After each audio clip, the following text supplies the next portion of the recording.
ತತ್ರ ತಾವತಿ ಯಾವಂತಿ ಪರ್ಣಾನಿ ಕುಸುಮಾನಿ ಭವಂತಿ ಚ ತಾವದ್ವರ್ಷಾಣಿ ನಾಕಸ್ಥೋ ಮೋದತೆ ಕುಲಕೋಟಿಭಿ.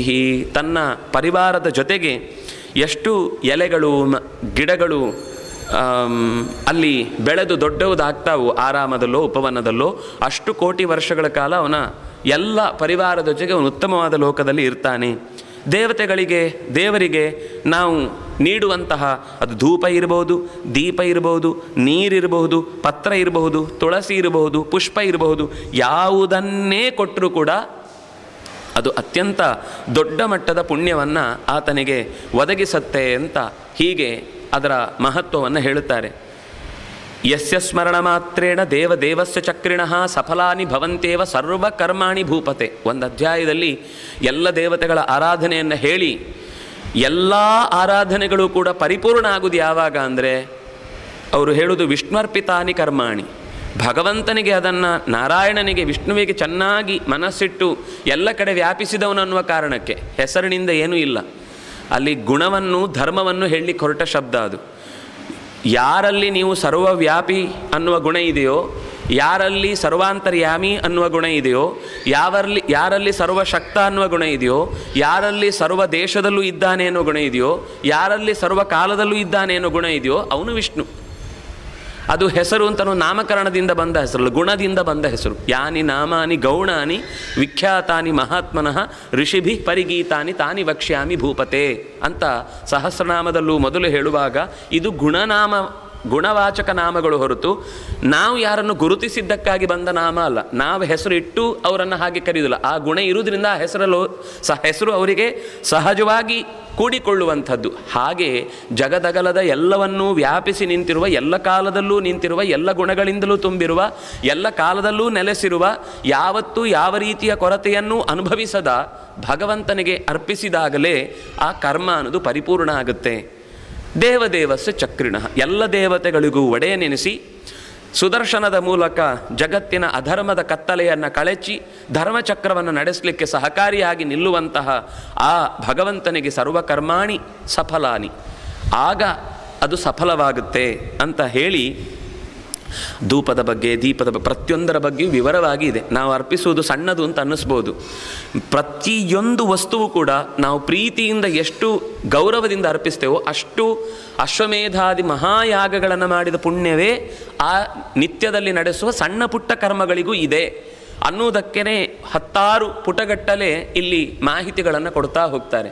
ಅದರಿಂದಾಗಿ ನಾವು ಅರ್ಪಿಸುವಂಥದ್ದು ಬರೀ ಒಂದು ಹೂ ಆದರೆ ಒಂದೇ ಒಂದು, ನಾವೇ ಬೆಳೆದದ್ದಾದರೆ ತುಂಬ ಶ್ರೇಷ್ಠ. ನಾವೇ ಕೊಯ್ದು ತರುವಂಥದ್ದು, ಎಲ್ಲಿಂದಲೋ ಎಸೆದು ರಸ್ತೆ ಮಧ್ಯದಲ್ಲಿದ್ದದನ್ನು ಹೊತ್ತು ತಂದು ದುಡ್ಡು ಕೊಟ್ಟು ಜಂಬದಿಂದ ನಾನು ಎಲ್ಲ ಕಡೆಗೂ ಕೋಟಿಗಟ್ಟಲೆ ಖರ್ಚು ಮಾಡಿ ನಾನು ಆಡಂಬರ ಮಾಡ್ತೇನೆ ಅಂದರೆ ಅದರಲ್ಲೂ ಒಂದು ಭಾವ ಇಲ್ಲ ಅಂದರೆ, ಭಾವಶುದ್ಧಿ ಅನ್ನೋದು ಬೇಕು ಅಂತ ಅನ್ನೋದಕ್ಕೆ ಇಷ್ಟು ಮಾತು ಹೇಳ್ತಾ ಇದ್ದೀನಿ.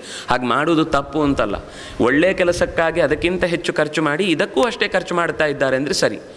ನಮಗೆ ಆಡಂಬರಕ್ಕೆ ಬೇಕಾದಷ್ಟು ಖರ್ಚಾಗುತ್ತೆ, ಅಲ್ಲಿ ಪದಾರ್ಥ ಶುಚಿಯಾಗಿರಬೇಕು, ಪದಾರ್ಥ ಹೆಚ್ಚು ಸೌಲಭ್ಯಯುತವಾದದ್ದಾಗಿರಬೇಕು, ಅದು ಬೇಡ. ಕಾಣುವುದಕ್ಕೆ ಸಮ್ಮಾನ ಅಂತ ಮಾಡೋದು, ಅವರಿಗೇನೂ ಕೊಡಲಿಕ್ಕಿಲ್ಲ. ಶಾಲು ಮಾತ್ರ ಜರಿಯಾದದ್ದು, ಅದು ಮನೆಗೆ ತೊಗೊಂಡೋಗಿ ಅವನು ಅದನ್ನು ಸುಮ್ಮನೆ ಇಟ್ಕೊಳ್ಬೇಕಷ್ಟೆ.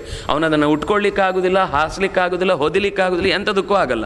ಅದನ್ನು ಕೊಟ್ಟು ಏನೂ ಉಪಯೋಗ ಇಲ್ಲ. ನಿಮ್ಗೆ ಹಾಗಿದ್ರು ನಮಗೇನು ಅಂದರೆ ಫೋಟೋದಲ್ಲಿ ಚೆನ್ನಾಗಿ ಬರಬೇಕು ಅಂತ ನಾನು ಎಷ್ಟೋ ಸಲ ಹೇಳೋದುಂಟು. ನಿತ್ಯ ಉಡ್ಲಿಕ್ಕಾಗುವಂಥ ಯಾವುದಾದ್ರೂ ಒಂದು ಸಣ್ಣ ಹತ್ತಿ ಬಟ್ಟೆಯನ್ನೇ ಕೊಡಿ ಸಾಕು, ಆದರೆ ಅದು ಫೋಟೋದಲ್ಲಿ ಚೆನ್ನಾಗಿ ಬರೋದಿಲ್ಲ ರೀ. ಆಯಿತು, ನೀವು ಫೋಟೋದಲ್ಲಿ ಬರಲಿಕ್ಕೋಸ್ಕರ ಮೊದಲು ಅದನ್ನೇ ಹಾಸಿ, ಆಮೇಲೆ ಒಂದು ಒಳ್ಳೆ ಬಟ್ಟೆ ಕೊಡಿ, ಆಮೇಲೆ ವಾಪಸ್ ತಗೊಳ್ಳಿ.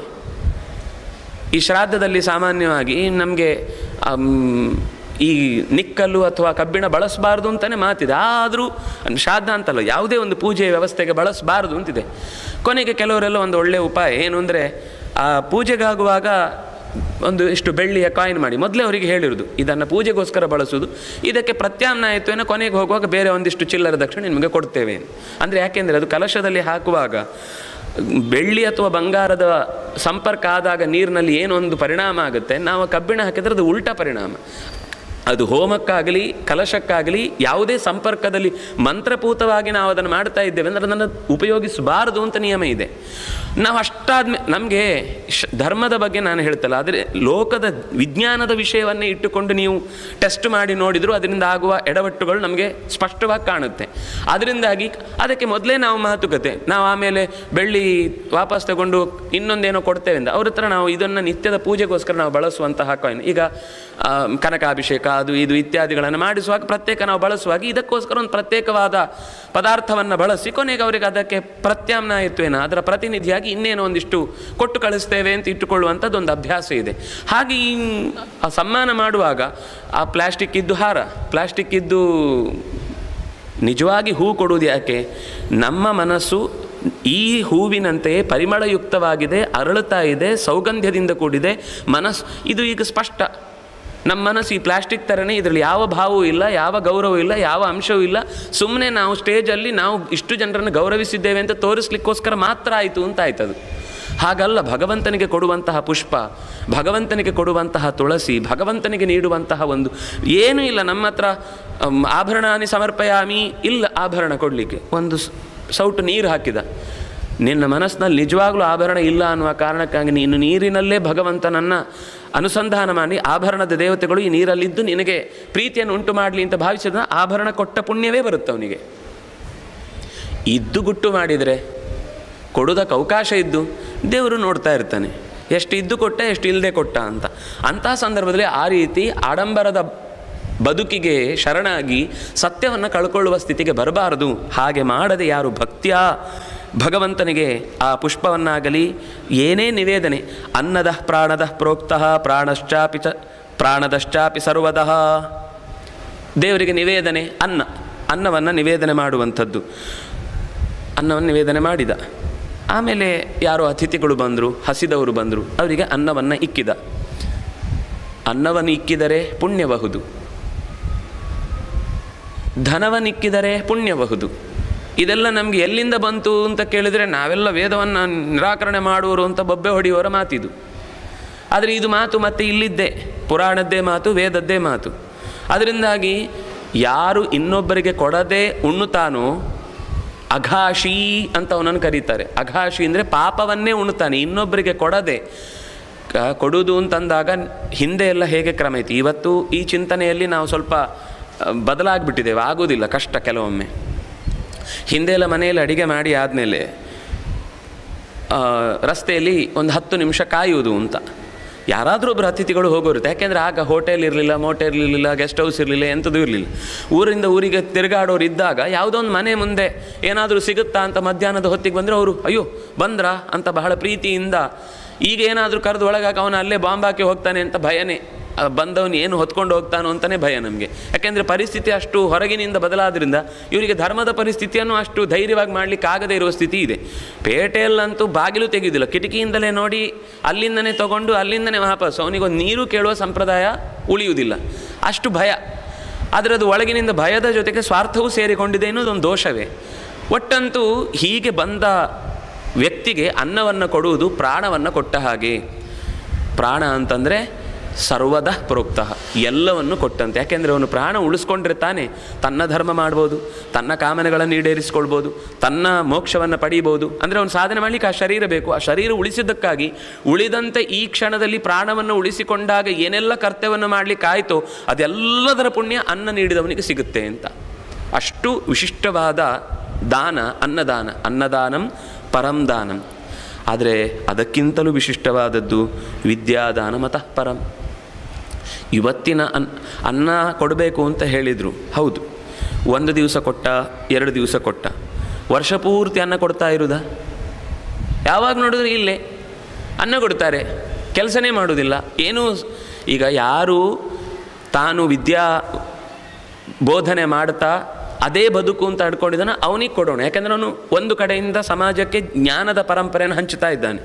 ಇದು ಏನೂ ಇಲ್ಲ, ಪುರುಸೋತ್ತಲ್ಲಿ ಎಲ್ಲ ಹೋಗಿ ಬೀದಿಯಲ್ಲಿ ಯಾವುದೋ ಜಗಲಿಯಲ್ಲಿ ಮಲ್ಕೊಳ್ಳೋದು, ಅನ್ನ ಕೊಡ್ತಾರೆ ಅಂತ ಕ್ಷತ್ರಕ್ಕೆ ಬಂದು ಉಣ್ಕೊಂಡು ಹೋಗೋದು, ಮತ್ತೇನು ಕೆಲಸ ಇಲ್ಲ. ಉಳ್ಕೊಳ್ಳಿಕ್ಕೆ ಮಾಡಲಿಕ್ಕೆ ಯಾವುದೋ ಒಂದು ಬೀದಿ, ಇನ್ಯಾರದೋ ಮನೆಯ ಬಾಗಿಲನ್ನು ಕೊನೆಯ ಬಾಗಿಲು, ಅವರು ಆ ಕಡೆಯಿಂದ ಹೊಸ್ತಿಲು ತುಳಿಯೋದು, ಆ ಕಡೆ ಹೊರಗೆ ಬರೋದೇ ಗೊತ್ತಿಲ್ಲ, ಇವನು ಅಲ್ಲೇ ದಿನ ಮಲ್ಕೊಂಡು ಬರ್ತಾ ಇರ್ತಾನೆ. ಹೀಗಲ್ಲ ಅನ್ನದಾನ ಅಂದರೆ. ಅನ್ನದಾನ ಅಂದರೆ ಯಾರು ಒಂದು ದಿವಸ ಪ್ರಾಣ ಹೋಗುವ ಸ್ಥಿತಿಯಲ್ಲಿ ಕೊಡೋದು ಸರಿ, ಒಂದು 5 ದಿವಸ ಅವನ ಸ್ಥಿತಿಗತಿಗಳನ್ನು ನೋಡ್ಕೊಳ್ತೇವೆ ಅಂತ ಮಾತು ಕೊಟ್ಟಾಗ ಸರಿ. ಆಮೇಲೆ ಕೊಡಬೇಕಾದ್ದೇನು ಅಂದರೆ, ನೀನು ನಿನ್ನ ಕೈಯಾರೆ ದುಡಿಲಿಕ್ಕೆ ಬೇಕಾದ ವಿದ್ಯೆಯನ್ನು ಕೊಡ್ತೇನೆ ಅಂತ ಕೊಡುವುದು ಅದಕ್ಕಿಂತ ಮುಖ್ಯ. ಯಾಕೆಂದರೆ ನಾಳೆ ಅವನ ಕಾಲಿನ ಮೇಲೆ ಅವನು ನಿಲ್ಲುವಂತೆ ಮಾಡಬೇಕಾದದ್ದು ನಿಜವಾದ ದಾನ. ನೀವು ಯೋಜನೆಗಳ ಹೆಸರಲ್ಲಿ ಇನ್ನೇನೇನೋ ಅವರಿಗೆ ಕೊಡ್ತೇವೆ ಅಂತ ಜೀವನ ಪೂರ್ತಿ ಕೊಟ್ಟು ಅವರನ್ನು ಸೋಂಬೇರಿಗಳನ್ನಾಗಿಸಿ ತಿಂಗಳಿಗೆ 30 kg ಅಕ್ಕಿ ಅಂತ ಕೊಡ್ತಾ ಅವನಿಗೆ ದುಡಿಯುವುದೇ ಮರ್ತೋಗುತ್ತೆ. ಅವನು ಅರ್ಧ ಗಂಟೆ ಯಾವುದೋ ತಾನು ಯಾವ ಕೆಲಸ ಮಾಡ್ತಾನೆ ನಾನು ಮಾಡು ಅಂದರೆ ಅವನಿಗೆ ಸೊಕ್ಕು ಏರಿರುತ್ತೆ. ನಾನು ದುಡಿಬೇಕಾದ್ದು ಇಲ್ಲೇ ಸಿಗುತ್ತೆ, ಇವ್ರ ಹತ್ರ ಯಾಕೆ ಹೋಗಿ ಕೇಳಿಸ್ಕೊಳ್ಬೇಕು, ದುಡಿಯುವುದೇ ಬಿಟ್ಟ. ಒಂದು ದಿವಸ ನಿಂತೋಯ್ತು ಅಂತ ಇಟ್ಕೊಳ್ಳಿ ಆ ಯೋಜನೆ. ಈ ಬೇಟೆ ಮರೆತ ಸರ್ಕಸ್ನಲ್ಲಿ ಸಿಕ್ಕಿ ಹಾಕಿಕೊಂಡ ಹುಲಿ ಅಥವಾ ಚಿರತೆಗಳನ್ನು ನೀವು ಒಂದು 10 ವರ್ಷ ಅಭ್ಯಾಸ ಮಾಡಿಸಿ ಆದಮೇಲೆ ಕಾಡಲ್ಲಿ ಬಿಟ್ಟರೆ ಅವಳು ಹೆಚ್ಚಿನ ಅಂಶ ಬದುಕಲ್ಲ ಅವುಗಳು. ಯಾಕೆಂದರೆ ಬೇಟೆನೇ ಮರೆತು, ಯಾಕೆಂದ್ರೆ ತಂದು ಹಾಕಿ ಹಾಕಿ ಹಾಕಿ ಹಾಕಿ ಅಭ್ಯಾಸ ಆದ ಹುಲಿಗಳಾಗಿ ಆ ಮನುಷ್ಯರು ದುಡಿಮೆ ಅನ್ನೋದನ್ನೇ ಮರೆತಾಗ ಪರಾವಲಂಬಿಗಳಾಗಿ ಬದುಕಿದ ಮೇಲೆ ಅವಲಂಬನ ತೆಗೆದ ತಕ್ಷಣವೇ ಪರದಾಡ್ತಾರೆ, ಬದುಕಿಡೀ ಹಾಳು ಮಾಡಿಕೊಳ್ತಾರೆ. ಹಾಗಾಗಿ ಅನ್ನದಾನ ಶ್ರೇಷ್ಠ ಹೌದು, ಆದರೆ ಜೀವನ ಪೂರ್ತಿ ಬರೀ ಅನ್ನ ಹಾಕ್ತಾ ಇರ್ತೇನೆ, ನೀನು ಉಣ್ಕೊಂಡು ಪೀರ್ತಾ ಇರು ಅಂತ ಕೊಡೋದಕ್ಕಲ್ಲ ಅನ್ನ ಕೊಡೋದು. ನೀನು ನಾಳೆ ಕೆಲಸ ಮಾಡಲಿಕ್ಕೆ ಶಕ್ತಿ ಬೇಕು ಅನ್ನೋದಕ್ಕೆ ಅನ್ನ ಕೊಡೋದು. ಅದು ಪ್ರಾಣ ಅಂದರೆ ತ್ರಾಣ ಬಂತು ಅಂದರೆ ಕೆಲಸ ಬರುವುದಕ್ಕೋಸ್ಕರ ವಿದ್ಯೆ. ಈ ವಿದ್ಯೆಯನ್ನು ಕೊಟ್ಟರೆ ಅದಕ್ಕಿಂತ ಶ್ರೇಷ್ಠ. ಎಷ್ಟು ಒಂದು ಹಂತದಲ್ಲಿ ಎಲ್ಲವನ್ನೂ ಶ್ರೇಷ್ಠ ಅಂತ ಹೇಳ್ತಾರೆ, ಆದರೆ ಯಾವುದಕ್ಕಿಂತ ಯಾವುದು ಹಿರಿದು, ಎಲ್ಲಿ ನಾವು ಎಚ್ಚರ ತಪ್ಪಬಾರದು. ನೋಡಿ, ನಾವು ಈಗ ಮಾಡಿದ ಯೋಜನೆಯನ್ನು ಇವ್ರು ನಿಲ್ಲಿಸಿಬಿಟ್ರು, ಕೊಡಬೇಕಾದನ್ನು ತಪ್ಪಿಸಿದ್ರು ಅಂದರೆ ಇವನಿಗೇನರ್ಥ, 5 ವರ್ಷನೂ ಇವನ ಹೆಸರನ್ನೇ ಹೇಳ್ಕೊಂಡು ಮುಂದಿನ ವರ್ಷ ನಾನು ಕೊಡಬೇಕು ಅಂದರೆ ನನಗೇ ನೀನು ಓಟ್ ಹಾಕಬೇಕು ಅಂತ ಅವರನ್ನು ಎಳ್ಕೊಂಡ ಹಾಗಲ್ವ ಯೋಜನೆಯ ಉದ್ದೇಶ. ಒಂದು ಚಂದದ ಕಥೆ ಇತ್ತು.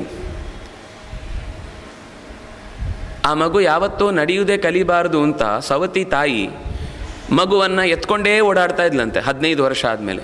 ಆಗುವ ತನಕನೂ ಮಗುವೆ ಆಗಿದ್ದರಿಂದ ಒಂದು ದಿವಸ ಕೆಳಗಿಳಿಸ್ಲಿಕ್ಕೆ ಬಿಡಲಿಲ್ಲ. ಊರಿನವರಿಗೆಲ್ಲ ಪ್ರೀತಿ. ಆ ತಾಯಿ ಎಂಥದ್ರಿ, ಆ ಮಗುವಿಗೆ ಒಂದು ದಿವಸ ಮಣ್ಣಿನ ಧೂಳಿನ ಸೋಕು ಆಗದಂತೆ ಎತ್ತಿಕೊಂಡು ಓಡಾಡ್ತಾ ಇದ್ದಾಳೆ. 15 ವರ್ಷ ಆದಮೇಲೆ ಸಂಪತ್ತು ಬಂತು, ಗಂಡ ತೀರಿಕೊಂಡ್ಮೇಲೆ ಆಸ್ತಿ ಬಂತು, ಹೊರಟೋದ್ಲು, ಮಗುವನ್ನು ಅಲ್ಲೇ ಬಿಟ್ಟು ಹೊರಟೋದ್ಲು. ಆ ಮಗುವಿಗೆ ನಡೆಯುವುದೇ ಅಭ್ಯಾಸ ಆಗಿರಲಿಲ್ಲ, ಅದು ತೆವಳುತ್ತಾ ಕೂತಿತ್ತು. ಅದು ದುಡಿಯುವುದು ಕಲೀಲಿಲ್ಲ, ಈ ವ್ಯವಸ್ಥೆಯೂ ಗೊತ್ತಾಗಲಿಲ್ಲ. ಆ ಸವತಿಯ ಹೆಸರು ಮೀಸಲಾತಿ ಅಂತ.